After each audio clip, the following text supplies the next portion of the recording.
happening at my college? What the... Okay. Wait, what the fuck is... Oh my god, are they having a party at Roundhouse? I want to drink too. I want to drink alcohol too, but I have my finals in like 10 days. Okay. I'll tell you what did my ADHD ass brain thought of. Okay, so I'm back in my... Okay, so I'm back in my room and okay. As I was saying, so what my ADHD brain thought was that it's not even funny. I actually think I have ADHD because like I think 1,000 things at once in my brain. Like my brain can't process a single thing, so I like think 1,000 things at once. So while I was studying in the library, so how do I learn? I learned by teaching the content to myself. Oh my god, my blush looks so you can't blame me, I just have blush blindness. Okay, that's just not my fault. So while I was studying, I thought that why not, like, because how do I study? I study by teaching others, like by teaching my own self whatever I'm learning. And plus, because what I'm studying is like a really theory based, like a lot of memorization, so I think the best way to like memorize it is by teaching someone else. So while I was talking to myself and basically teaching myself, I was like, wait, why not teach it to the internet? Because I think I'm a really good teacher and I would like make a really nice teacher because I'm just a really good teacher. I like teach really well.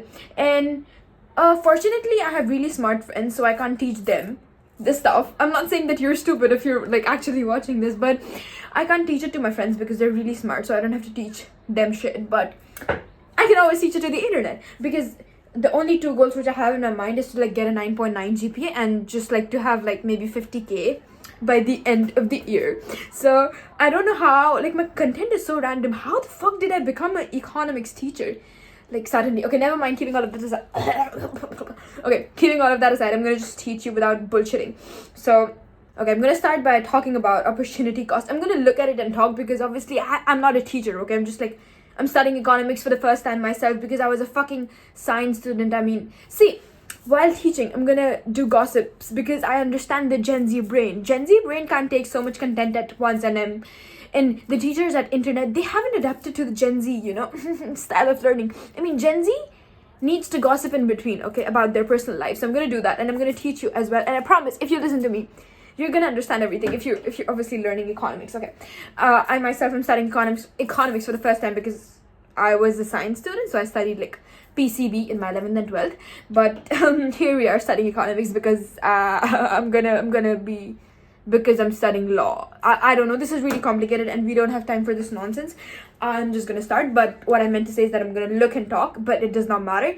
I think you should just have, and I can't put slides in here because I don't have time for all of that. So I'll just say that look at your notes while you're studying because yeah, whatever. Okay, opportunity cost. So basically, the goods and services we give up to satisfy a particular want. Satisfying one want means the sacrifice of another. So opportunity cost is basically like the next best alternative. So you're sacrificing one thing to get the other thing. I mean, by not talking to your ex, you're sacrificing talking to some other dude. I don't know. Okay, that was a really bad example. But basically what I mean to say is by watching my video right now, you're sacrificing maybe going out on a date. So basically the sacrifice involves a cost or trade-off not measured in money, and the cost is the next best alternative.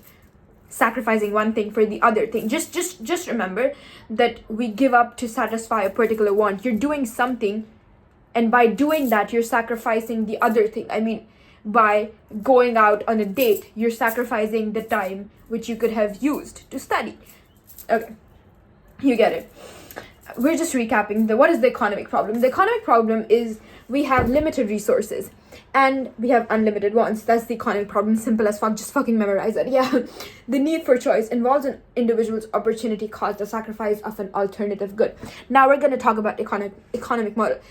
A model is a simplification of realities. Like what is an economic model? We're just simplifying everything. This is just really stupid. This is not gonna come in your exam. This is no use. Just fucking mug it up. Use it to show how an economy or part of an economy should work. This is like the kind of shit you just like. Okay, so what I'm teaching is basically the kind of shit just don't sit and watch my video. Just watch my videos in your commute time. Basically, when you don't have anything to do, that's when you should watch my video. Like possibly when you're in a bus and you don't have anything to do. So rather than doom scrolling on reels, you should watch this. You're getting a revision, and plus, I don't know, whatever. Okay, so we have PPC, or production possibilities frontier. You can call it production possibilities curve or production possibility frontier. So it shows maximum production of different combinations of two goods. So in our economic model, we're just assuming that in an economy, we are only producing two goods. So we either have capital goods, we just have capital goods and consumer goods. We either have just red flags or green flags. So basically, we're just having two things. The curve is rounded to show that the resources are not equally suited to production of both goods. Just mark it up that the curve is rounded. So this is how the curve is rounded, like that. You just obviously know how it is. This is a revision sort of thing. I mean, yeah, whatever. For the PPC, we have some assumptions. So we're assuming that there are only two types of output: capital goods or consumer goods. Constant resources and technology. You're not changing anything. All resources are fully employed. All the resources are being used to their maximum potential. It's not like you're doing some half-assed work. Yeah, resources can be transferred between the types of output. So I really saw a really nice example about this in Khan Academy, where it was talking about rabbits and berries. So if you're catching one rabbit, then you're okay, that I can't explain. That's a stupid example. Yeah, basically resources can be transferred between, I mean, you can use the same amount of resources to, like, okay, I don't know how to put that up, but you understand me. Resources can be transferred between the types of output. So you have two outputs, and you can use the same resources to transfer in between the two outputs. And I was saying that I'm a good teacher. I can't explain certain things, okay? I mean, I'm not the best teacher, okay? I never said I was the best teacher, okay? Everything is unchanged except the two goods, which is the assumption, which is called as ceteris paribus. Oh my god, Latin is so sexy. I love Latin. Latin is a dead language. Oh my god. Okay, stop getting distracted. So yeah, it's a Latin phrase, ceteris paribus, where it means that other things just remain unchanged. Everything else is constant. All I can see are my two resources. For me, in my life, everything is isolated. All I can see is just that I want a 9.9 GPA and I want 50k subscribers by the end of 2025. I don't know how I'm gonna get it, but I don't even have like a niche. I mean, I just post random shit which I like on the internet. My digital footprint is so fucked up. Never mind. So as I was talking about, we have two resources: capital goods and consumer goods. Two outputs, my bad. I'm not gonna edit this video because I don't have time for that, because I just have 10 days for my finals. Yeah, so for capital goods,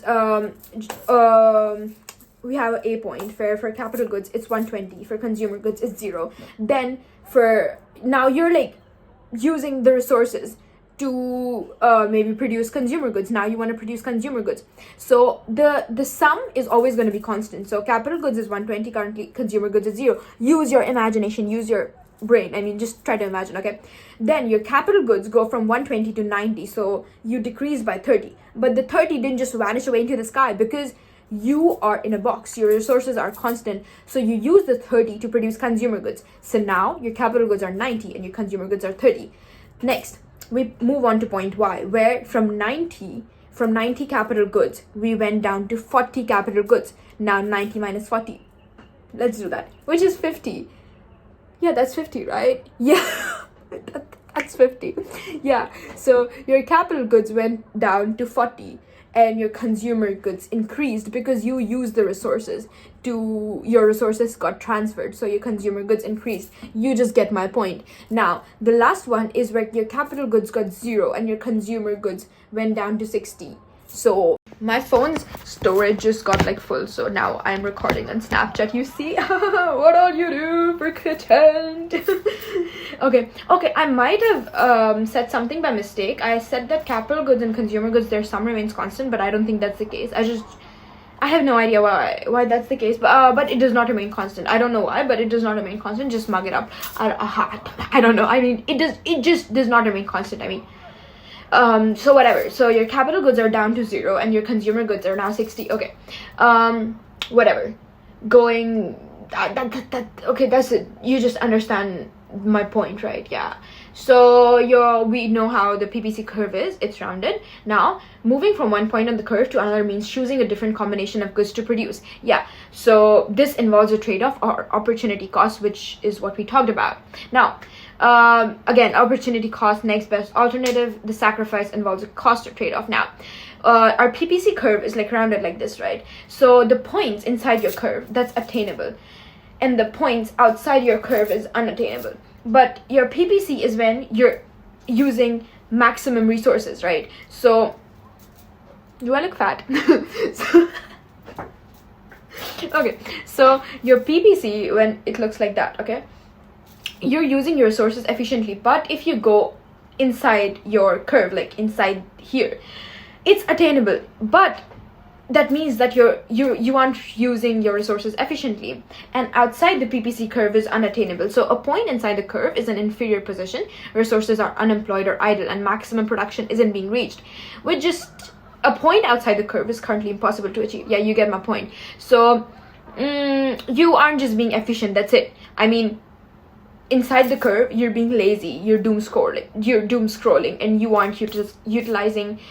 aren't basically reaching to your maximum potential, is what is inside the curve, which is an inferior position. Now we want to move the PPC, right? The whole curve shifts outward if there are more resources or technology improves. So right now, but our assumption when we study PPC, what is our assumption? Our assumption is that everything is constant, but the whole curve like this, it shifts outward only and only if there are more resources or technology improves. It is possible for one good only to be affected. Yeah, that is also possible for one good. I'm gonna explain what that means, because even I didn't understand that at the first instance, so I'm not gonna assume that you understand it. The curve shifts inward if resources are destroyed. For example, there's a war or something, the curve shifts inwards. Now, resources or technology have increased or improved for both goods. If the resources and technology has increased or improved for both goods, then your curve looks so it's initially like that and it increases like that.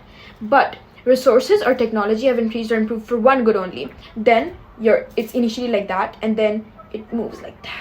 You get it? So resources and technology are used for both like that, but resources or technology have increased or improved only for one good, it increases like that. So like that. you get it? Okay, so the thing here is that the technology upgrade only helps consumer goods like food machines. That means we can produce more food machines, but the technology has only helped us produce the consumer goods, not the capital goods. So how do I put it? So basically the development which happened is only benefiting one particular, so we have two outputs, right? So when the technology improved, then the technology is only helping our one output, not the other. That's why only the one output for which the technology is benefiting increased, not the other one. You get it? Okay, yeah, so that's just it for this video. We're done, because that's all I studied. That's all I studied in the past half an hour, so I just explained it. But if you did understand anything, do let me know. If you did, then I just don't know. It's not like I'm a teacher anyways. So I just explained it so that I memorize it, and now it's like engraved in my head for my entire life. I just but I hope you understood it as well. I mean, I hope this helped. Whatever. Cheese. Probably I'll see you in the next one. Yep. And the study content is only going to last for like 10 days, because I have my finals in like 10 days, and then I don't know. Yeah, see ya, peace.